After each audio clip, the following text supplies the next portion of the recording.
balancing yung man hours. So, class for the man hours, ano to? Normally, ang ginagawa natin dito is we identify the task. We identify how much ano to, how much the unit cost of a certain task will be. For example, gagawa tayo ng ng fence, yung CHP wall, ganyan fence. So, kapagka ano, kapagka nag-estimate tayo, so ano yung mga activities, ano yung kailangan natin, tao, sino, then magkano yung rate nila, ilang araw nila gagawin. So normally ganun yung dito, yung basis. Now, for the unit cost, it will depend on the location. Di ba meron tayo provincial, tsaka Manila rate.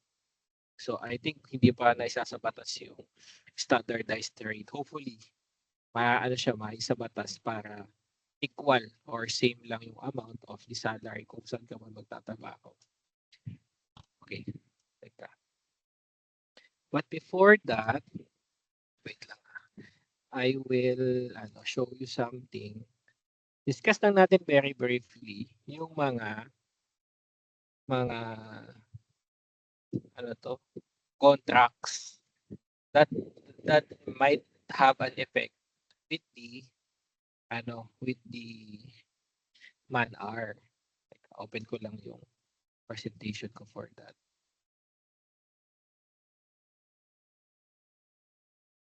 So very brief lang to, pasadahan lang natin.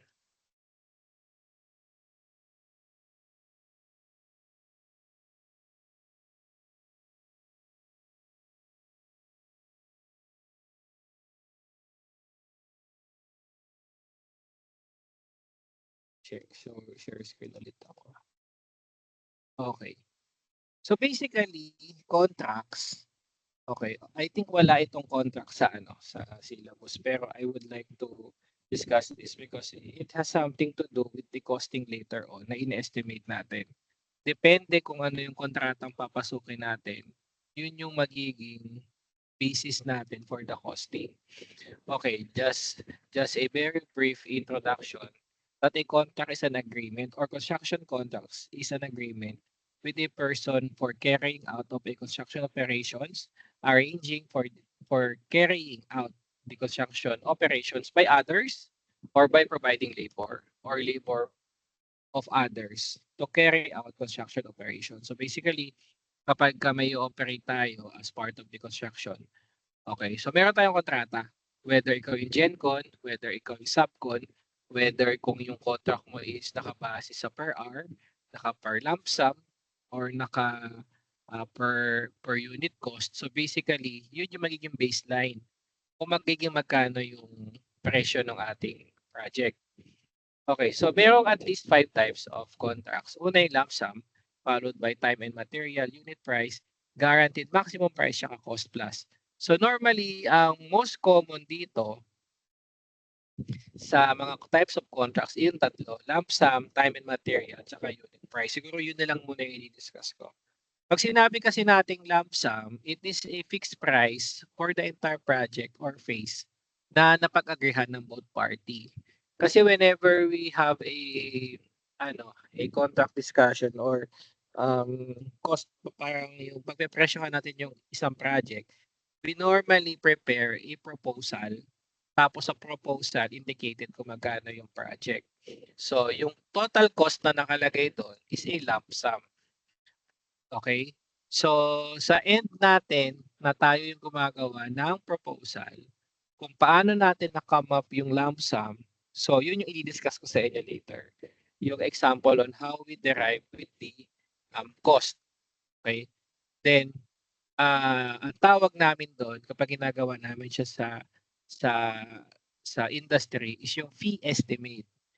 Whenever we do a fee estimate, pwede tayong gawa ng fee estimate na labor, pwede tayong gawa ng fee estimate na engineers yung magtatrabaho, kunwari consultancy, tapos ang pepresyohan mo yung project based on the consultancy services ng mga engineers. So pwede rin ganun. So basically, yung fee estimate na yun will apply on all on all costing as long as alam mo ilang oras nila gagawin yung isang task. Okay? And then, yun, yung lump sum normally hindi lang siya yung fee nung magiging magkano yung project based doon kung ilang oras gagawin ng mga tao natin. Meron tayong mga markup doon like ano yung mga other miscellaneous, may mga transportation allowances ba, meron ba tayong mga isinasamang mga disbursements, and so on. Okay? Or meron tayong mga contingency fund or indirect cost. Sa paggawa kasi ng hindi na lump sum, ng budget ng isang company, meron tayong direct and indirect cost. Pag sinabi mong direct cost, yun yung costing ng isang company na ang pinagkakagastusan niya ay directly makikita sa project or directly makikita doon sa mga technical or engineers or mga labor personnels natin on site. On the other hand, we have this indirect cost. Yun naman yung cost ng company para mapatakbo yung company itself. For example, kailangan natin mag-hire ng HR, kailangan natin mag-hire ng marketing, kailangan natin mag-hire ng mga lawyer para magbabasa ng kontratang papasukin natin. Kailangan natin mag-hire ng mga nurses kasi required ni DOLE, etc. etc. So lahat ng yun na walang kinalaman sa ating operations na under direct cost will fall under indirect cost. Okay? Kaya sinasabi dito that lump sum is the best for project kasi ginagawa to kapag well-defined yung scope. Alam natin kung ano yung pinipresyohan natin. Kasi pag hindi natin alam kung ano yung pinipresyohan natin or tipong medyo may gray area yung pinipresyohan natin, meaning may tendency na baka may ma-overestimate or underestimate rather pala. Underestimate. Kasi ayaw natin ma-underestimate na tipo mag-assume yung client na hindi kasama dapat yan. So we can go to other types of contract, which is time and material. Dito naman sa time and material, so ang other term dito is time and disbursement. Kung ilan yung nagastos mong actual hours, yun yung actual na babayaran sa'yo. Parang basically arawan ang nangyayari dito. Okay? Kunwari nag-render ka ng, let's say, ng 20 days dun sa client. So 20 days yung babayaran niya sa'yo. Basically, ganun lang kasimple. Depende sa napag-agrihang hourly rate mo. At kung ilang hours per day yung agreed na mag-work ka. By overtime, it's another discussion that should fall under the time and materials na to. Okay. And then lastly, yung unit price. Sa unit price, ito naman, ginagawa natin siya kapag we want a service to be packaged as one. Tapos yung package na yun is repetitive. For example, gagawa ka ng cabinet. Kung pepresyohan mo yung cabinet, let's say ng 12,000, okay?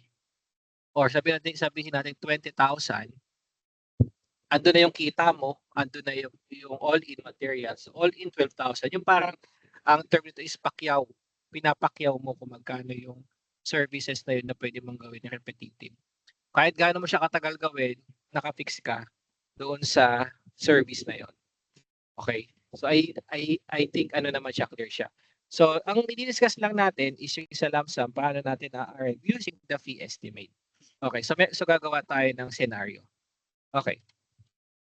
So, let's say, okay, meron tayong project, okay, sabihin natin,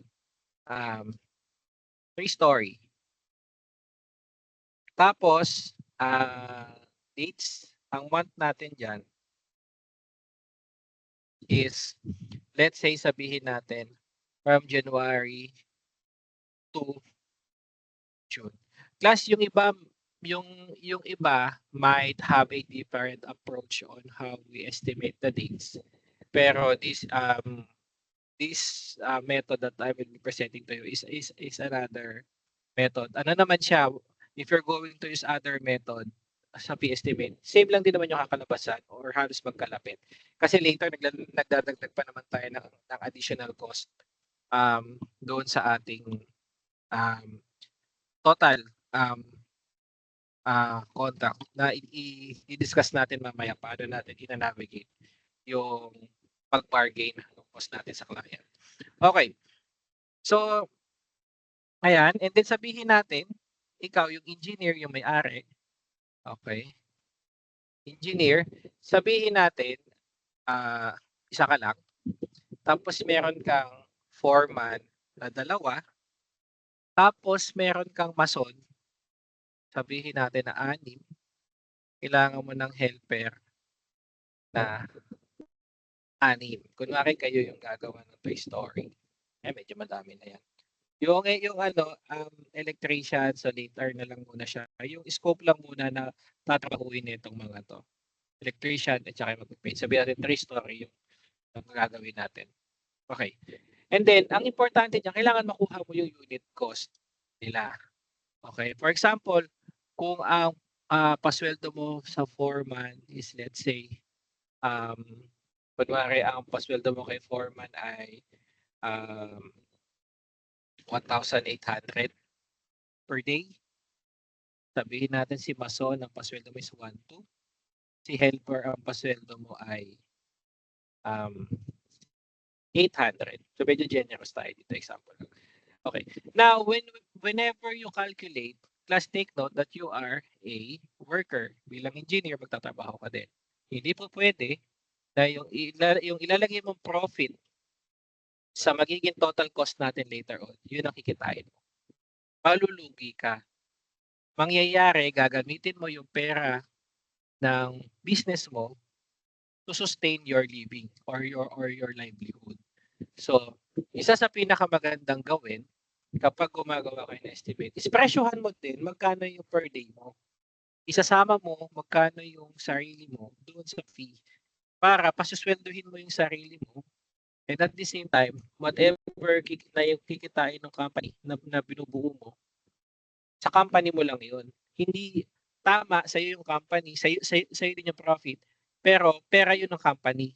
Na siya revolving fund na pwede kang bumili later on ng mga assets na magagamit mo sa company, hindi magiging salary mo yung profit. Hindi dapat gano'n. Dapat hindi gano'n yung mentality.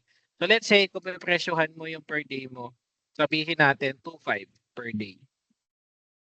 Okay. So ito is naka-base sa doon na sa salary. May isa pang other way kasi ng fee estimate yung ginagawa namin sa office is per hour. Yung per hour sa office medyo malaki kasi naka-markup na doon magkano yung kita ng company. For example, yung engineer, bago ako mag-proceed dito, magbibigay lang ako ng example. Kunwari yung engineer na merong 8 years of experience, ang per hourly rate niya is, let's say sabihin natin is 2,500. Sabi ko, sir, ang laki. Di sa loob ng 8 hours, that is, that is 20,000. Yes, 20,000. Pero, since monthly salary naman yung engineer na with 8 years of experience, kung magkano lang yung sweldo niya. So, kung ano man yung sosobra doon sa total, nito mapupunta sa company. So, yun yung magiging revolving fund. So, pwedeng ganun yung strategy, naka per hourly rate, yung fee estimate. Pero dito sa gagawin natin example, from scratch na wala pa tayong ganong fee estimate, kung ilan yung markup. Sa malalaking companies kasi ganito. For example, yung engineer, mag-work siya ng 2 months. So, sabihin natin, wag 2 months. Sabihin natin, 45 working days. So sa 45 working days na yan, so yung 45 working days times 2,500 times 8, 8 times a day. So 900,000. So yung 45, di ba 45 days, that is, sabihin natin, equivalent to 2 months. Okay? Kung sa 2 months, kung ang sahod lang ng engineer natin is, let's say, 25,000. Okay? So that is 25,000 times 2 months. Kaya siya 2 months yung 25 working, 45 working is kasi Saturday, Sunday yan ha. So sabihin natin 50,000 or yung 40,000 na difference. Ay, hindi, malaki pala. Yung difference nito, ayan, sa company na yan mapupunta, hindi yan doon sa individual. Kasi may mga benefits pa yung company, meron pang mga indirect cost yung company na dito nakukunin yung operating cost na ng company. Okay, pero ang pupunta lang sa employee, eto, or sabihin natin, taasan natin yung sahod niya, gawin natin 60,000. Ayan, medyo malaki pa din. I hope clear tayo doon na sa pagdating sa fee estimate. Pero going back with this one, so ito yung ating example. So ilatag natin, ilang months ba meron tayo? January, February, March, April, May, June. Tandaan nyo ilang araw meron sa loob ng isang buwan per month. January 31, February 28, assuming na walang leap year. March 31, April 30, May 31, and June 30. This is calendar days. Tama? Tingnan natin. Calendar days. On the other hand, check natin yung working days. Ayan. So, sa working days, di ba sa working days, meron tayong 5.5 days per week. Sa construction, ang trabaho dyan is 5 araw at kalahati. Saturday, half day. So, yun yung babayaran natin sa kanila. Okay? Sabihin natin, so that is 5.5. Ilang weeks ba meron tayo sa loob ng isang linggo? So, sa loob ng isang linggo, sa loob ng isang buwan, 4, di ba? 4 weeks. Okay? So, isn't it that sa isang buwan, 1 month, equal yan sa 4, at least, okay, at least 4 weeks, tama? Which is equal sa 28 days. Pero take note, since 31 days yan, okay, since 31 days yan, so may sobra ka pang, okay, kung 28 days dito, para maging 31, kulang ka ng ilan? 3 days. Ito, 0. Kasi parehas lang yan. 3 days, 2 days, 3 days, 2 days. Tama ba? Okay. So, kunin natin yung working day. So, ibig sabihin, from Monday to Sunday. So, ito na yon. So, itong susunod, Monday, Tuesday, Wednesday. Ito 0. Monday, Tuesday, Wednesday. Ito naman, Monday, Tuesday. Monday, Tuesday, Wednesday. Monday, Tuesday. Okay. Well, wait lang basta.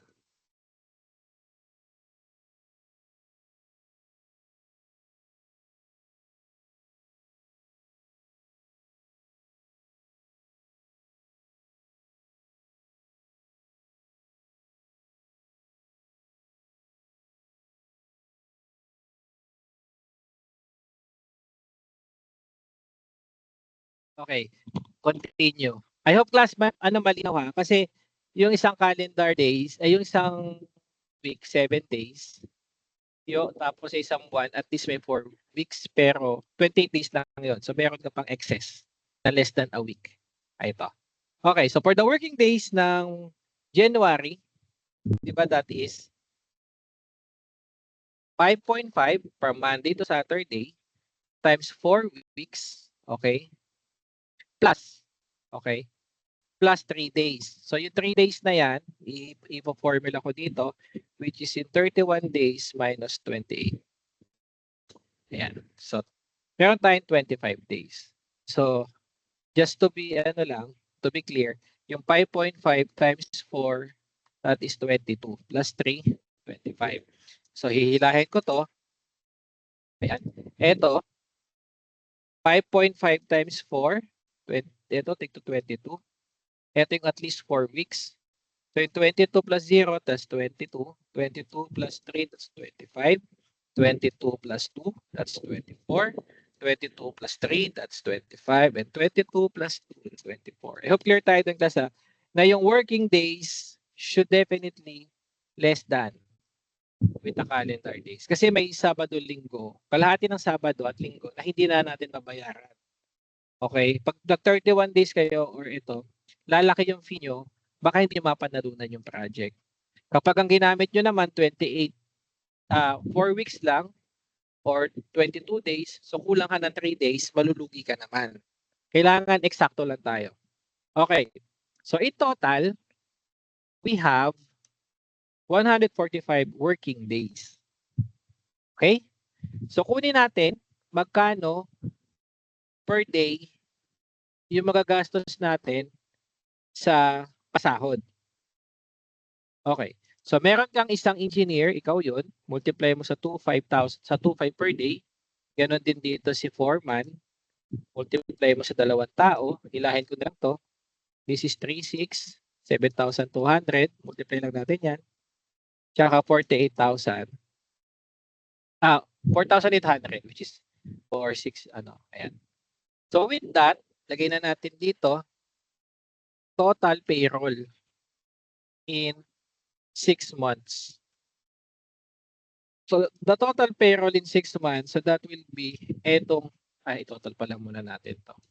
So ang total natin, sa loob ng isang araw, ang pasweldo natin is 18,100. Araw-araw yan ang lalabas sa yung pera. Okay? Pero class, ang pasahod sa construction ay every Saturday. Huwag kayo papayag magpabali, maliban na lang kung tiwala kayo doon sa tao. Kasi pag naawa kayo at na-persuade kayo sa engineer, pabali naman, ganito, ganyan. Baka mamaya, kinabukasan, hindi na bumalik. So sasakit ang ulo mo, actually hindi yun doon sa 2,000 hindi na babalikan eh. Kung hindi doon sa schedule na madedelay kayo. Kaya as much as possible, huwag kayong papayag magpabali. Kasi nature yan ng mga nasa construction, yung mga laborers natin is that, hindi ko naman nila lahat, pero most of them is that kapag may sahod na, may sahod na ako, may pera na ako. So, magtatrabaho na lang ulit ako kapag wala na ulit akong pera. So, daily paycheck to paycheck. So, we've been there. So nakita na namin yung ganyan, hindi lang sa isang tao, sa multiple. Kaya I can attest to that na nangyayari talaga yun. Kaya kung ayaw nyo madelay sa schedule dahil kailangan nyo ng tao na yun, kailangan is hindi kayo papayag na pwede nila kayong matakbuhan. Kasi yung iba ginagawa, tinatakbuhan kasi, ayoko na magtrabaho dyan kasi may utang ako. Okay, ganun kasi yung ginagawa ng iba. Okay. So let's go back with the payroll in 6 months. So this will give us 18,100 every day times 145 working days. So ang total natin is 2,624,500. So ito yung payroll natin. So ang next nating iisipin, ano pa ba yung gastos ko? Ito payroll pa lang. Sabihin natin, okay, sasamahan natin ng meal allowance. Okay. Pero before that, ay identify pala natin nasaan yung project. Lagay natin dito location. Sabihin natin kung ang location natin, kayong mga tao, eto, lahat kayo, sabihin natin, nakatira kayo kunwari sa Bulacan, tapos, ang trabaho nyo is let's say nasa Naga City. So medyo malayo, okay? Medyo malayo. Okay, sabihin natin, ayan. So for the meal allowance, sabihin natin ang agreement, sasagutin nyo yung pagkain nila in 6 months. Isasama nyo na sa budget nung project. So sabihin natin ang meal allowance is equivalent to 200 pesos per day. Bahala sila dyan kung breakfast, lunch, or dinner. Okay? Hindi siya per meal, per day. Okay? Dahil out of generosity nyo na lang siya ginagawa. If that is 200 pesos per day, 200 times, ilan yung tao mo or ilan kayo? Teka, ito total natin. 15. Okay, so ulitin natin. 200 times, saan pa pala natin dito yung calendar days? 181. Ayan. So that is 15 na tao. I-multiply mo sa 200 pesos per day.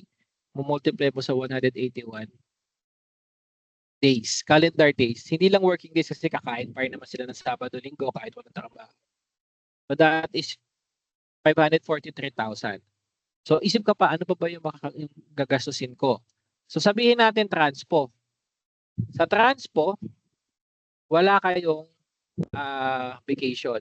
In 6 months, nasa site kayo. Di ba meron mga ganung work? Walang uwian hanggang hindi matapos or hanggang 6 months or 1 year. So, ang presyo kunwari niyan, transpo is, let's say sabihin natin, 1,200. Hindi ko alam kung magkano yung ticket papuntang Naga from Bulacan to Naga. Let's say lang, 1,200. Maaaring kulang, maaaring sobra. Pero I would assume lang. 1,200 one way. Pag sinabi mong one way, papunta doon, okay, 1,200. Pagbabalik, 1,200. Actually, class, ang nakakatuwa doon sa ibang mga nag-estudyante ko, pag tinanong ako, sir, yung 1,200 po bang one way? Ano po ba yan? Isang beses lang po silang babiyahe. Ang sagot ko lang sa kanila, isang beses lang sila babiyahe kung ayaw mo na silang pauwiin. So basically, kung uuwi kayo, so you multiply that by 2. Kaya ang sabi ko sa kanila, kung gusto nyo maghanap na sila ng pamilya doon sa Naga, di maghanap na sila ng pamilya sa Naga, wag mo na silang bigyan ng 1-2 per day. Ng 1-2 per one way. So what I'm trying to say here is that, since there is no room for vacation, so papunta pa uwi lang yung kailangan mo i-consider. At pag sinabi natin one way, isang trip lang yon, one direction, pag babalik kayo sa point of origin nyo, that's another way. Kaya nga, di ba, either one way yung trip mo or round trip. Okay? Pag sinabi natin round trip, so yung cost na nakalagay dyan, pang isa ano na yon, pang balikan na yon. Okay? So with this 1,200, since babalik pa tayo, times 2, times ilan yung tao na pasasakayin mo ng ano. So that is 36,000. And then pwede kayo magdagdag ng other miscellaneous or ng mga other indirect costs. Sabihin lang natin, eto, pagdating sa miscellaneous, kung tingin niyo magkano yung buffer na gusto nyong bitbit na allowance for the project, okay lang. Sabihin natin, magbigay tayo ng allowance sa 50,000. Ayan. And then you total all of them. So that is 3,253,500. So eto, yung cost na to, this is no profit yet. Okay? Kasi lahat yan palabas. Ang profit mo lang dyan, parang pwede mo consider na profit is yung miscellaneous kung hindi mo magagamit at yung sweldo mo. Pero kailangan mo ng profit. Normally, for the profit, decent markup na yon ng hanggang 10% of the total budget. So yun yung profit ng company mo. Sabihin natin, so you add plus 10%, okay? Para kikita naman kahit paano yung company mo. So that is times 1.1. So 3,500. So magkano yung profit natin? So yung profit natin will be 325,000. Profit yan. Okay? Now, so balikan natin to. So dito, etong 3,578,850. This is the tagalagay natin dito. Project, ito na yung project cost. However, this is VAT exclusive. Sa contract, wag nating kakalimutan, sa Philippines to ha, I'm not sure with other countries kung ano yung term nila sa tax. Sa atin kasi, all services and products are subject to VAT, value added tax. So that is 12%. Okay, wag nyo kakalimutan. Baka sa exam, tanongin nyo, sir, ilang percent po yung VAT kung sakali mang lumabas? Dapat alam nyo na yun, automatic yung 12%. So that is, VAT is, ilagay natin, is 12%. Nasa batas naman yan eh. Okay. So, VAT exclusive, nilalagay natin sa contract. If you're going to indicate this figure, lagay nyo sa contract yan na VAT exclusive. But if you're going to add or tawag dito, if you're going to add the VAT sa contract, kung isusulat nyo na sa kontrata, so dagdagan nyo lang to ng 12% times 1.12. So that is VAT inclusive. Huwag nyo kakalimutan sa contract na whatever figure you're going to indicate there, make sure that you indicate whether that is VAT exclusive or VAT inclusive. Pag sinabi natin yung contract na walang nakalagay na VAT exclusive or VAT inclusive, right away, the client will assume that that is the cost of the project, meaning that the VAT is already included. Kaya wag na wag niyong kakalimutan isulat yung exclusive ba siya or inclusive. Normally, to make the project somewhat deceiving or somewhat mukhang mura tingnan, ang nilalagay namin sa contract is yung amount tsaka yung VAT exclusive. Kasi para mali tingnan. Para malaman ng client na ito lang yung kukunin namin sa inyo. Whatever on top of that, gobyerno kukuha, hindi kami. May mga client na nagsasabi na hindi ilagay nyo na yung VAT inclusive dyan kasi yun naman din yung babayaran namin. So, tsaka nyo lang ilalagay. Okay? Now, nangyayari, ito kanina nasabi ko sa inyo, nangyayari na makikipaghagil ngayon yung client. Kunwari, sabihin natin, ito yung VAT inclusive mo. Baka humirit yan ng, baka pwede mong gawing 3.7 at 3.7 million. Baka pwede mong gawing 3.5 million. If you think your client will do that, so yung first offer mo pa lang sa contract, lakihan mo.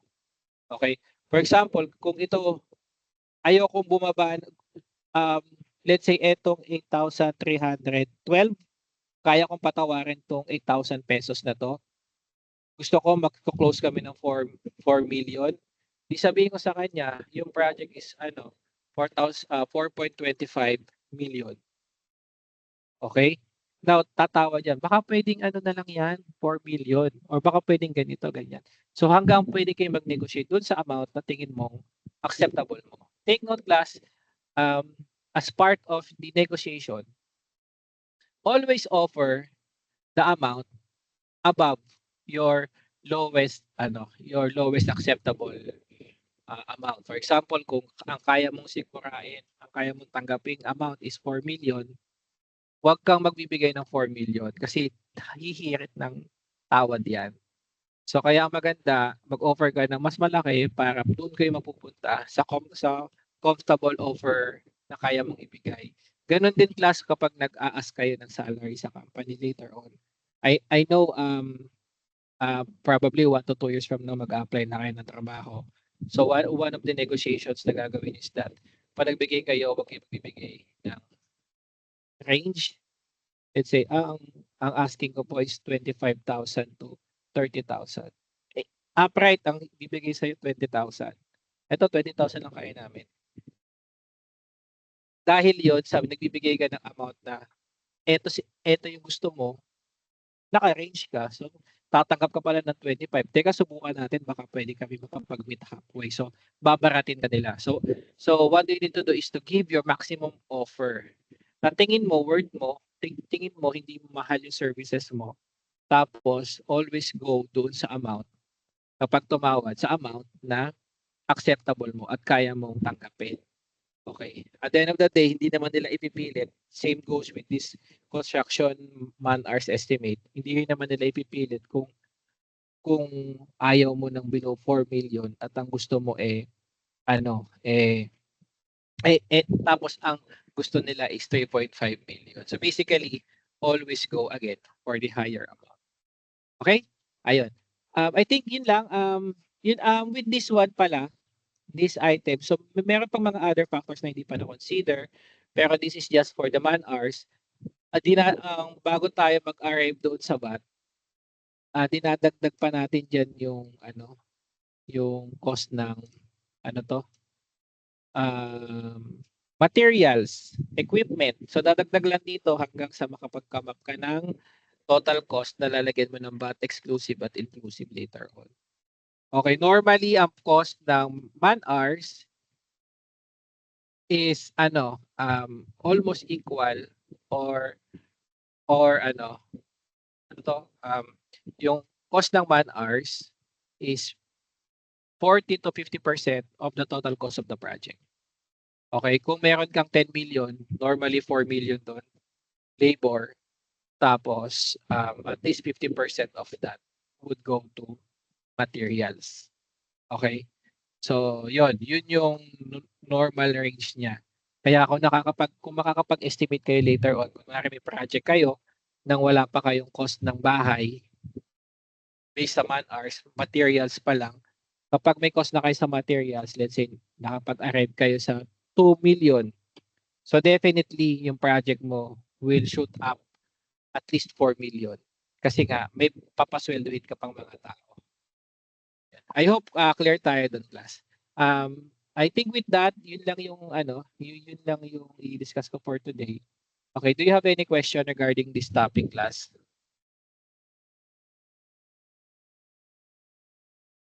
Wala? Sige, let me just download the attendance para doon sa mga estudyante ko sa DCVET.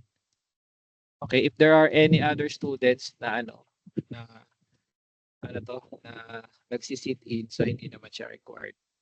Wait lang.